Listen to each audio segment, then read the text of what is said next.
Bonjour, nous sommes le 29 mai 2024. Il y a très exactement 19 ans, les Français disaient non au traité constitutionnel européen. On connaît la suite. Le président de la République, Nicolas Sarkozy, appuyé de façon tacite mais tout aussi efficace par le président du Parti socialiste, François Hollande, déclarait que le vote des Français, il n'en avait rien à fiche et qu'il ferait voter avec quelques amendements le même texte par un biais différent, c'est-à-dire le Parlement, le Congrès. Voilà, c'est le début d'un processus, c'est-à-dire d'un processus où il est clair que la classe dirigeante, surtout lorsqu'il s'agit d'Europe, ne tient aucun compte de ce que disent les citoyens. Aucun. Depuis lors, ça ne s'est absolument pas arrangé.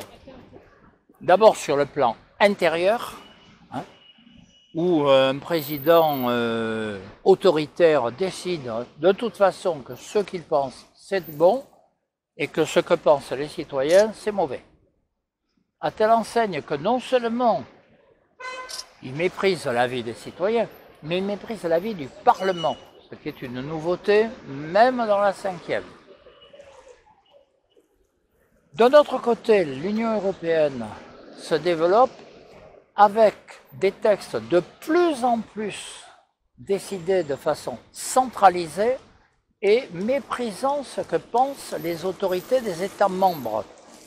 Et nous arrivons d'ailleurs à un tournant, puisque la prochaine réforme prévue, c'est ce qu'ils appellent le sursaut fédéral, qui consiste à dire qu'il n'y aura plus du tout un droit de refus ou de veto, je vous laisse le choix du mot, de la part des États membres, mais que ce sera la majorité qualifiée.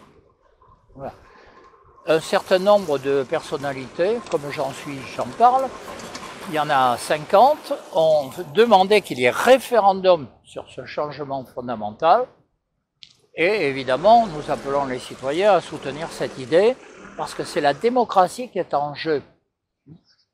Ce qu'il y a d'extraordinaire dans cette période, c'est que moins on est démocrate, plus on attaque les principes démocratiques, et plus les dirigeants en parlent en disant que c'est une caractéristique essentielle de nos pays, et que c'est ça qu'il faut absolument défendre. C'est-à-dire qu'il faut absolument défendre ceux qui passent leur vie à attaquer. Leur rêve, en fait, et c'est pour ça qu'ils parlent tellement de populisme, de dérive, c'est une démocratie sans peuple.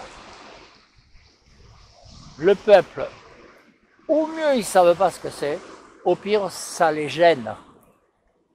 Alors s'il y a une démocratie avec quelques experts qui expliquent ce qu'il faut, et puis quelques citoyens qu'on choisira pour dire oui, ça leur convient, mais pas plus.